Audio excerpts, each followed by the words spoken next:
So the leading question of this video will be: how did the hyperinflation of 1923 affect the working class in comparison to the upper class?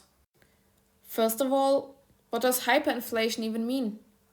The term hyperinflation describes the extreme loss of the value of money.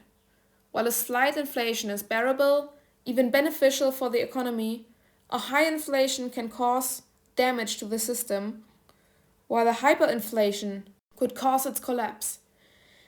In 1956, the economist Philip Kagan defined every increase of the CPI, Consumer Price Index, of 50% or more in comparison to the last month as hyperinflation. So, how did that happen in Germany? After the First World War, German economy was left in ruins, with the reparation costs pressing and the protests in the Ruhr area having to be compensated. In order to cover everything, the government printed more money.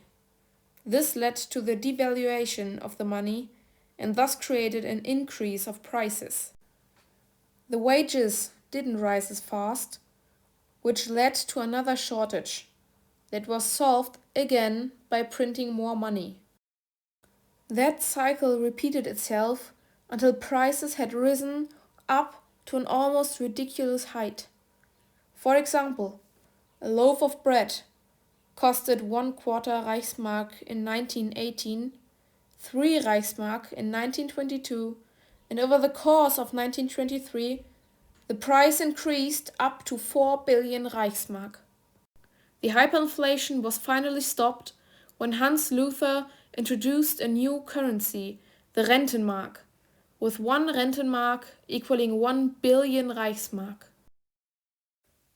What were the effects of the hyperinflation on the middle class? The working middle class of Germany suffered a great deal under the hyperinflation. Most of the workers relied on their savings, since they rarely possessed investment property or high-value items. With the inflation progressing so quickly, all of their savings became worthless in a matter of days, and since the rise of the wages was way behind, they often struggled to cover their bills and buy themselves food.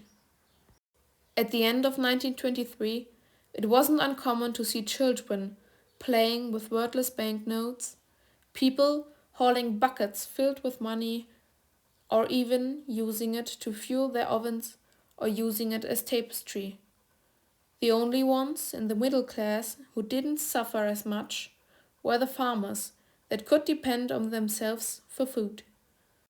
Some people even abandoned money altogether and preferred to rely on trading work and goods directly instead of continuing down the spiral of inflation.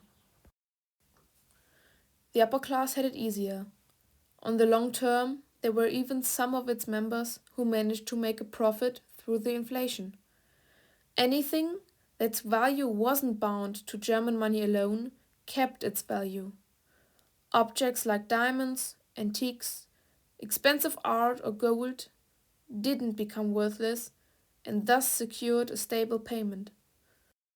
Foreign currency became a lot more valuable as well, since it wasn't connected to the inflation. All of these items were of course owned by the upper class, which gave many of its members the chance to get through the worst part of the inflation without a devastating financial ruin.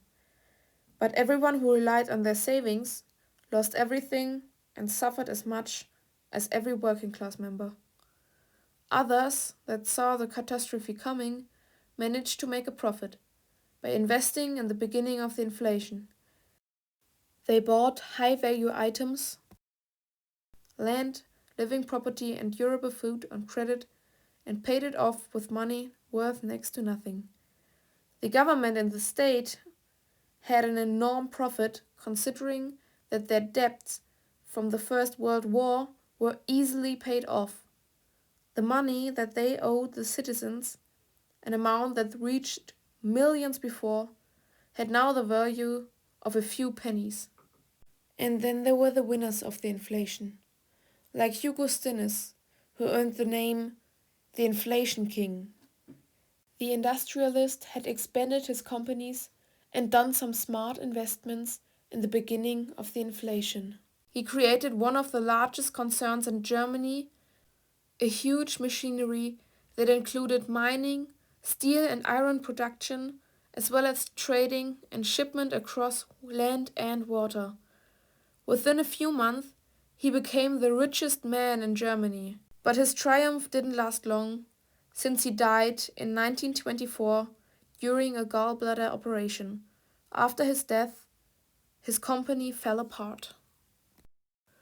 So, in conclusion, the working class suffered badly under the inflation, since they mostly relied on savings that became completely worthless within days.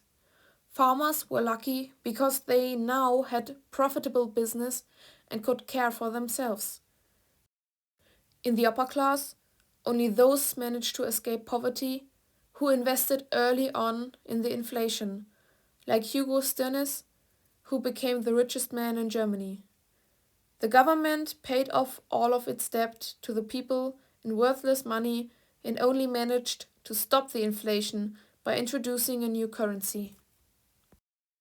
Alright, I hope you learned something. Thank you for watching. See you next time.